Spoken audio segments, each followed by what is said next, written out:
is the 14th section of the Tai Chi 42 movement, big circle, yang style form that we've been slowly working through chunk by chunk. So last week, if you're following along, we did the series of what are called cloud hands. And now we're going to finish those and go into some of the, I guess, more complicated parts, but basically some of the kicks in the form. If you're familiar with the traditional yang style long form, few of these parts will seem somewhat similar, but they have a couple different transitions, which again, this form cuts out a lot of the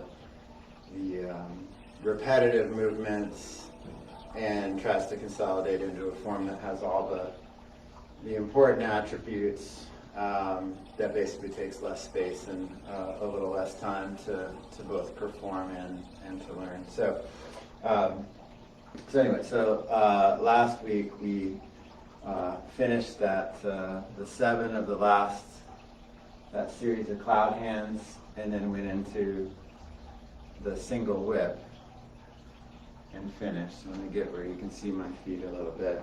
So again, the camera angles are a little weird, and you just kind of have to pick this up over time, but these are going, if you're starting straight, the cloud hands are going along to your left, along that straight line. And then the kicks, there'll be many, but these two, we're only going to do one of them tonight, but they're going to be like a V off of that line. So the first one's going to go to the, what would be the front left corner, and then the second one's going to go to the back left corner. So, and then I'm going to change a little bit where I stand just to make it hopefully a little easier to get some of that. But anyways, the basics of it. So you'll end up in the single whip with the palm out, this hand off your leg here, all your weight on the left leg, just like before, where we left it before. Then you're going to shift your weight back to the right leg. As you do, you'll come up very lightly, just basically lightly putting the toe down. This hand's going to come up above your elbow, the palm open. And with your waist, you're going to kind of push that hand out, draw your other hand in towards the hip. So if you watch it from a straight camera angle, you'll get where you can see the feet. Well, that's probably the easiest part to figure out. So the weight comes back, light on the toe in front, so all your weight's on this leg. And then this, almost like you're going like that, but you're not really going to touch and out. So this hand will be palm up at your hip, and this will be stretched out along that line. So from here, so shift the weight back, up on the toe, out. Then you're going to do kind of basically a small circle in front of you, where then this hand will come in and meet the palm. So this front hand is really just doing a kind of not even a complete circle really, in front of you. And this hand's going to kind of come around a little and come in. So it's actually, most of these are very similar. You're just doing the warm-up that we do with the waist. So when you're here, if you were to whip your hand around, it's more or less what it's going to do. And that's part of the feeling you're trying to get. But you'll come around, you're going to meet. At this point, your eyes are going to the back left corner. And then when the hands touch, basically this middle finger will be kind of in the middle of your palm there, the palm crease in the middle of your wrist. And then you're going to pick up the left foot, again, put it down with no weight on it, flat on the heel, flatten the foot, angle towards the back left corner, and then press. So if I do it from the front, or just from looking at it in front.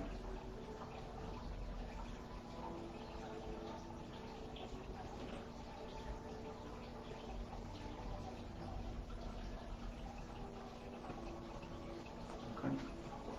And so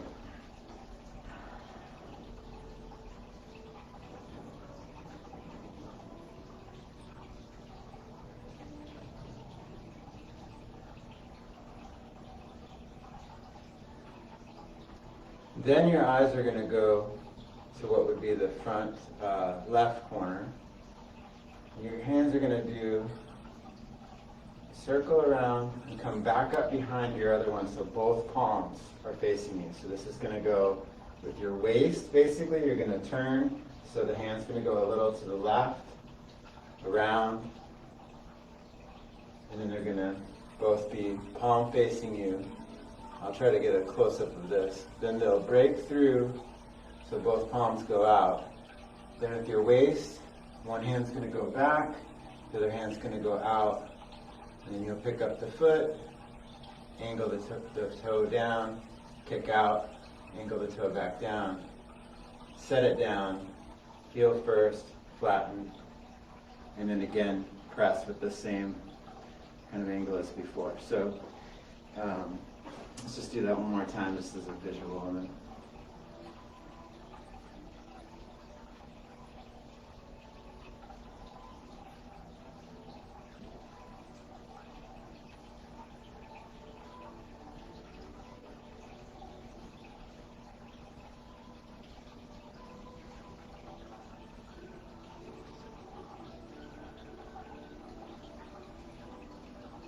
that's a little bit quicker than you normally do, but just to kind of fit it in.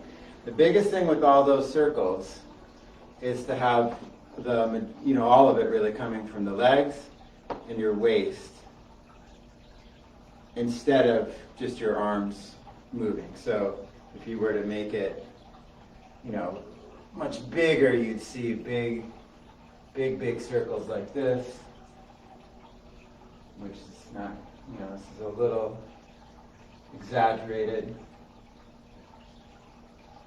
but that's what you're trying to accomplish. The kick, again, you'll have the hands out, so the front hand's going to be more or less the direction that you're kicking, the back hand's slightly off on the same angle that you use with the single whip, so kind of off your side there, and there's all kinds of reasons for that. Get into, but they get into balance, basically. And then you'll pick your foot up. So first you draw it up, basically using your core.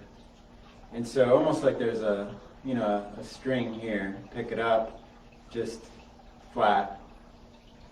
Kick out, angle the foot back down, and then you'll set it down. And so the tension on the foot gives you a sense of balance. It's almost like you're reaching down to the ground and making contact with it, so you're more stable. So there's a lot of training that ends up happening in the muscles and the tendons that can give you stability in moves that would otherwise be somewhat unstable. So we'll do that whole thing from here. So shift the weight back, light on the toe in front, hand goes out, sort of full stop.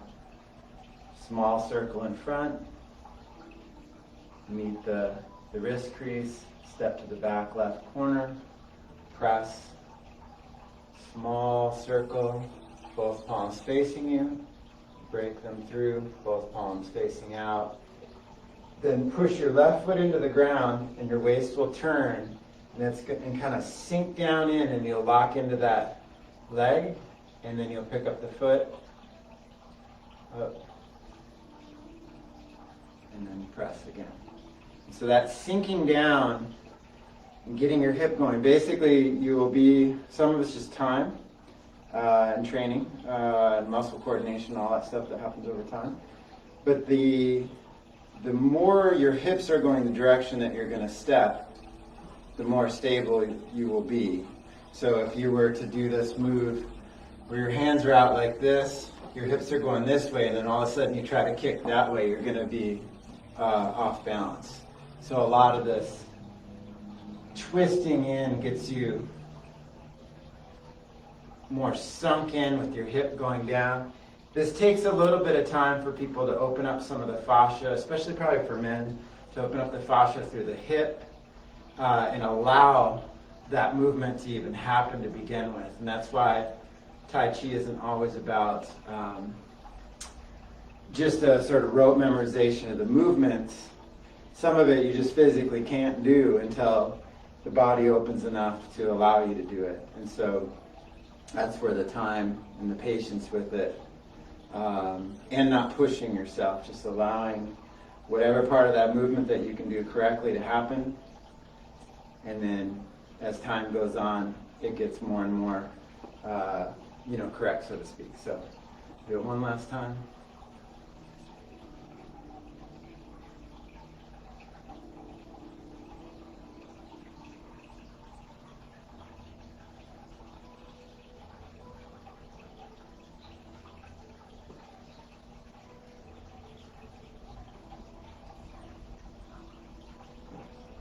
And that's the 14th section of this form, and then in a few minutes we'll do the third section of the 12 movement form that we've been working on.